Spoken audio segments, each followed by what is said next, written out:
എല്ലാ തരം സിനിമകളും ഇറങ്ങുന്ന talented film makers and matured audience ഒരുപോലെയുള്ള ഒരു ഇൻഡസ്ട്രിയാണ് മോളിവുഡ്. കേരളത്തിന്റെ അതിരുകൾ കടന്നും മഞ്ഞുമൽ ബോയ്സും ബ്രഹ്മയുഗവും പോലുള്ള നമ്മുടെ സിനിമകളുടെ പോപ്പുലാരിറ്റി റീസെന്റായി ഒരുപാട് വളർന്നുകൊണ്ട്. എന്നാൽ സിനിമ ആസ് എ ബിസിനസ് ഈ ഒരു ആംഗിളിൽ എടുത്തു പരിശോധിച്ചാൽ നിലവിലെ അവസ്ഥ അത്ര സേഫാണ്. തിയേറ്ററുകളെ ഇളക്കി മറിക്കുന്ന എമ്പുരാൻ പോലെയുള്ള താരചിത്രങ്ങൾക്ക് മാത്രമേ കലക്ട് ചെയ്യാനും ബ്ലോക്ക് ബസ്റ്റർ അടിക്കാനും ഇവിടെ അവസരങ്ങൾ ഉണ്ടാവുന്നുള്ളൂ. എന്താണ് നിലവിലെ അവസ്ഥ? റീസെന്റ് ഇയേഴ്സിലെ കണക്കുകൾ നമുക്കൊന്ന് ചെക്ക് ചെയ്താലോ? ചെക്ക് ചെയ്യുന്നതിന് മുമ്പ് നിങ്ങൾ ഞങ്ങളുടെ ചാനൽ സബ്സ്ക്രൈബ് ചെയ്യുന്നില്ലെങ്കിൽ ജസ്റ്റ് ഒന്ന് സബ്സ്ക്രൈബ് ചെയ്തത്. ആദ്യം എന്താണ് ഒരു സിനിമയുടെ കൊമേഴ്ഷ്യൽ സക്സസ് എന്നതുകൊണ്ട് ഉദ്ദേശിക്കുന്നത് എന്ന് നോക്കാം. ഇറക്കിയ പൈസ പലിശയടക്കം തിരിച്ചു പിടിക്കുകയും വരുമാനം നേടുകയും ചെയ്യുമ്പോഴാണ് ഒരു സിനിമ കൊമേഴ്ഷ്യലി വിജയിച്ചു എന്ന് പറയാൻ കഴിയും. ഇത്തരത്തിൽ എത്ര സിനിമകൾ ഈ അടുത്ത കാലത്ത് ഇവിടെ വിജയിച്ചു? മഞ്ഞുമൽ ബോയ്സ് വന്ന് മലയാള സിനിമയുടെ സീൻ മാറ്റിയ 2024 തന്നെ നോക്കാം. മലയാള സിനിമയുടെ തിരിച്ചുവരവിന്റെ വർഷമാകും 2024 എന്നായിരുന്നു പ്രതീക്ഷ. മഞ്ഞുമൽ ബോയ്സ്, പ്രേമലു, ആവേശം തുടങ്ങിയ പണം വാരി പടങ്ങൾ സംഭവിച്ചു എന്നത് ശരിയാണ്. എന്നാൽ 700 കോടി രൂപയാണ് 2024 സിനിമാ മേഖലയിൽ ഉണ്ടായ നഷ്ടം. ജാനുവരി മുതൽ ഡിസംബർ വരെ റിലീസായ 199 സിനിമകളിൽ 173 എണ്ണവും ബോക്സ് ഓഫീസിൽ വീണു പോയവയാണ്. മലൈക്കോട്ടെ വാലിബൻ, തുണ്ട്, തങ്കമണി, നടികർ, മലയാളി ഫ്രം ഇന്ത്യ, ഗിർ, കഥ, ഇതുവരെ തുടങ്ങുന്ന നീളുന്ന ലിസ്റ്റ്. റീ റിലീസ് ഉൾപ്പെടെ പറഞ്ഞാൽ 204 സിനിമകൾ. മൊത്തം സിനിമകളിൽ നിന്നും സൂപ്പർ ഹിറ്റ്, ആവറേജ് തുടങ്ങിയ നിലകളിൽ മികച്ചതെന്ന് പറയാവുന്ന 26 എണ്ണം മാത്രമാണ് ലാഭമുണ്ടാക്കിയത്. 5 റീ റിലീസ് പടങ്ങളിൽ ദേവദൂതൻ മാത്രമാണ് കാര്യമായി ഓടിയത്. ലാഭമുണ്ടാക്കിയ 26 ചിത്രങ്ങളിൽ നിന്ന് 300-350 കോടിയോളം രൂപ പ്രോഫിറ്റ് കിട്ടിയെങ്കിലും ബാക്കി സിനിമകൾ 700 കോടിയോളം രൂപയാണ് മോളിവുഡ് സിനിമാ ബിസിനസിന് നഷ്ടമുണ്ടാക്കിയത്. 5 സിനിമകൾ 100 കോടി ക്ലബിൽ കയറിയിട്ട് പോലും ടോട്ടാലിറ്റിയിൽ നഷ്ടം മാത്രമാണ് ഇൻഡസ്ട്രി നേരിട്ടത്. മഞ്ഞുമൽ ബോയ്സ്, പ്രേമലു, ആടുജീവിതം, ആവേശം, അജയന്റെ രണ്ടാം മോഷണം എന്നീ സിനിമകളാണ് പോയ വർഷം 100 കോടി എന്ന ഫിഗർ കടന്നത്. ജയറാമിന്റെ ഓസ്ലർ ആയിരുന്നു 2024 ആദ്യ ഹിറ്റ്. പിന്നെ വന്ന മഞ്ഞുമൽ ബോയ്സ് ഇൻഡസ്ട്രി ഹിറ്റ് അടിച്ച് ഓൾ ഓവർ ഇന്ത്യ ഫെയിം നേടി. പിന്നെ വന്ന പടങ്ങളായ നെസ്ലിന്റെ പ്രേമലു, പൃഥ്വിരാജിന്റെ ആടുജീവിതം, ഫഹദിന്റെ ആവേശം, ടോവിനോയുടെ ARM, പ്രണവ് ധ്യാൻ കോംബോയുടെ വർഷങ്ങൾക്ക് ശേഷം ബേസിൽ നസ്രിയ ടീമിന്റെ സൂക്ഷ്മദർശിനി, ആസിഫ് അലിയുടെ കിഷ്കിന്ദ കാണ്ഡം, പുതുമുഖ താരങ്ങൾ അണിനിരന്ന വാഴ എന്നിവയാണ് കഴിഞ്ഞ വർഷത്തെ ബ്ലോക്ക് ബസ്റ്ററുകൾ. മമ്മൂക്കയുടെ ബ്രഹ്മയുഗവും ടർബോയും ഓഡിയൻസിനെ തൃപ്തിപ്പെടുത്തിയ പോലെ തന്നെ ബിസിനസ്സും മോശമാക്കിയില്ല. അഞ്ചക്കൊള്ളക്കൊക്കൻ, ഗുരുവായൂർ അമ്പലനടയിൽ, ബോഗൻവില്ല, പണി തുടങ്ങിയ പടങ്ങൾ സൂപ്പർ ഹിറ്റ് ലിസ്റ്റിൽ ഉൾപ്പെട്ടു. അന്വേഷിപ്പിൻ കണ്ടെത്തും, തലവൻ, ഉള്ളൊഴുക്ക് തുടങ്ങിയ ഫിലിം ഹിറ്റ് ലിസ്റ്റിലും കയറി. കോവിഡിന് ശേഷം മലയാള സിനിമ വൻ തകർച്ച നേരിട്ടപ്പോൾ ആകെ ശോകമായ തിയേറ്റർ ബിസിനസിനെ മുൻ വർഷങ്ങളിൽ പിടിച്ചു നിർത്തിയത് അന്യഭാഷാ ചിത്രങ്ങളായിരുന്നു. എന്നാൽ 2024 123 ചിത്രങ്ങളിൽ നിന്ന് വിജയിച്ചത് വെറും 10 എണ്ണം മാത്രം. 2025 ഇതുവരെയുള്ള അവസ്ഥ കൂടെ ഒന്ന് നോക്കാം. 2025 ആദ്യ 6 മാസങ്ങൾ എടുത്താൽ ആർട്ടിസ്റ്റിക് ആസ്പെക്റ്റിൽ മികച്ചു നിന്ന ചിത്രങ്ങൾ ഉണ്ടായിട്ടുണ്ട്. ബിസിനസ് കണക്കിലെടുത്താൽ ഒരു മിക്സ്ഡ് റിസൾട്ട് ആണെന്ന് കാണാം. വലിയ പ്രതീക്ഷയോടെ എത്തിയ പല ചിത്രങ്ങളും ബോക്സ് ഓഫീസിൽ തകർന്ന് തരിപ്പണമാവുകയും ചെയ്തു. ഓരോ മാസവുമുള്ള ബജറ്റ് ആൻഡ് ഷെയർ കണക്കുകൾ നിർമ്മാതാക്കൾ പുറത്തുവിടുമെന്ന പ്രഖ്യാപനം ഈ ടൈമിൽ വന്നിരുന്നു.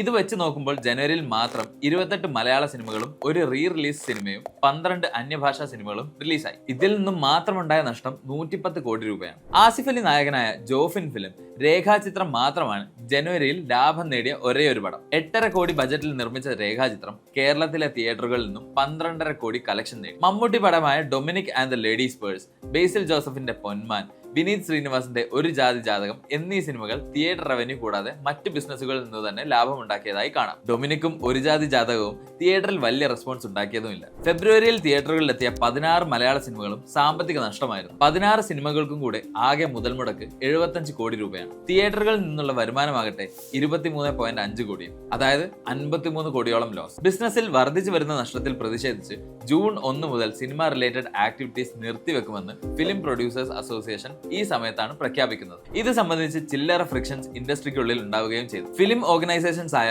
FEUOK, film distribution association Kerala, FEFKA എന്നിവരുടെ ഒരു ജോയിന്റ് മീറ്റിംഗ് കൂടുകയുണ്ടായി.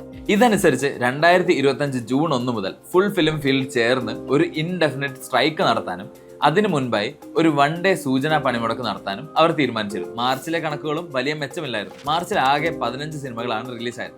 14 നഷ്ടമെന്നാണ് പ്രൊഡ്യൂസേഴ്സ് അസോസിയേഷന്റെ കണക്ക്. ഇതിൽ 6 പടങ്ങളുടെ കളക്ഷൻ 1 ലക്ഷം രൂപയിലും താഴെയാണ്. നഷ്ടങ്ങളുടെ കണക്കുകൾ പറഞ്ഞുകൊണ്ടിരിക്കുമ്പോൾ തന്നെ ഞാൻ നിങ്ങളുടെ ജീവിതത്തിൽ അധികം നഷ്ടങ്ങൾ ഇല്ലാതിരിക്കാൻ വേണ്ടിയിട്ടുള്ള ഒരു ടിപ്പ് പറഞ്ഞത്.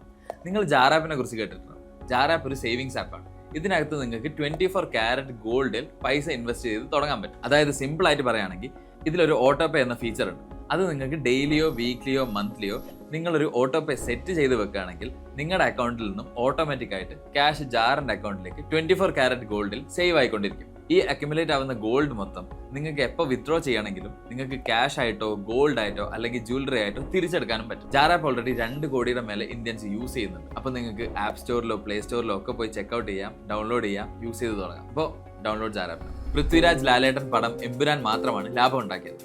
175 കോടി ബജറ്റിൽ പൂർത്തിയാക്കിയ എമ്പുരാൻ 5 ദിവസം കൊണ്ട് 24 കോടി രൂപ കേരളത്തിൽ നിന്നുള്ള തിയേറ്ററുകളിൽ നിന്ന് കളക്ഷൻ നേടിയെന്നാണ് കണക്ക്. ഇനി മുൻപ് പറഞ്ഞ പ്രൊഡ്യൂസേഴ്സ് അസോസിയേഷൻ കഥയിലേക്ക് തിരിച്ചു വരാം. സിനിമാ സമരം പ്രഖ്യാപിച്ചതിന് ശേഷം പ്രൊഡ്യൂസർ സുരേഷ് കുമാർ നടത്തിയ മീറ്റിൽ പറഞ്ഞത് 100 കോടി ക്ലബും പാൻ ഇന്ത്യൻ ടാഗുമെല്ലാം വെറും വീരവാദമാണെന്നും മലയാള ചലച്ചിത്ര വ്യവസായം ഗുരുതര പ്രതിസന്ധിയിലാണെന്നുമാണ്. ഏറ്റവും വലിയ പ്രശ്നം എന്ന് പറയുന്നത് ആർട്ടിസ്റ്റിന്റെ റെമ്യൂണറേഷനാണ്. വളരെ വലിയൊരു ഭീകരാവസ്ഥയാണ്. ഇവരൊക്കെ വാങ്ങിക്കുന്ന റെമ്യൂണറേഷൻ എന്ന് പറയുന്നത് നമുക്ക് ഒരു മലയാള സിനിമയ്ക്ക് താങ്ങാവുന്നതിന് 10 ഇരട്ടിയാണ്.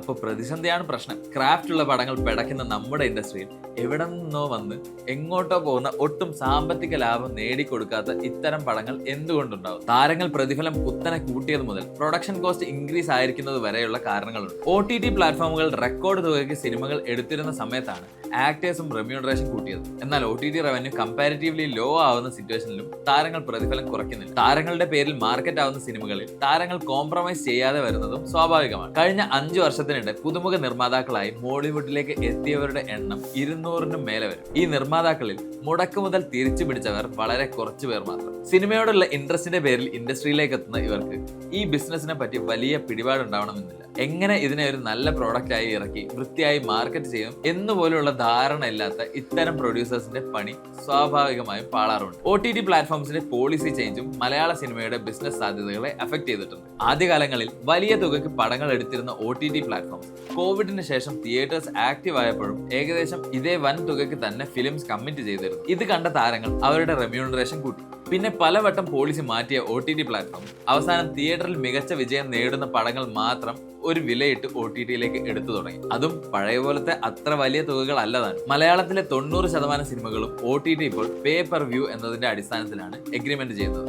അതായത് ഓഡിയൻസ് സിനിമ കാണുന്നതിന്റെ ബേസിസിൽ മാത്രം OTTയിൽ നിന്നുള്ള റവന്യൂ കിട്ടും. അവസ്ഥ മാറിയെങ്കിലും സൂപ്പർ സ്റ്റാർസ് കൂട്ടിയ പ്രതിഫലം കുറയ്ക്കില്ല എന്ന സ്റ്റാൻഡിലുമായി സ്റ്റാർ വാല്യൂ കുറയാതിരിക്കാനും ഇൻവെസ്റ്റേഴ്സിനെ കിട്ടാൻ വേണ്ടിയും ചില താരങ്ങളും ഫിലിം മേക്കേഴ്സും വ്യാജമായി കളക്ഷൻ റിപ്പോർട്ടുകൾ സൃഷ്ടിക്കുന്നുണ്ടെന്നും ഉള്ള സത്യാവസ്ഥ നമ്മൾ അറിഞ്ഞിട്ടുള്ളതാണ്. ഊതി വീർപ്പിച്ച കണക്കുകൾക്കപ്പുറം മുതൽ മുടക്കുന്ന പ്രൊഡ്യൂസേഴ്സിന് എപ്പോഴും ഇവിടെ ലാഭം ഉണ്ടാവുന്നില്ല.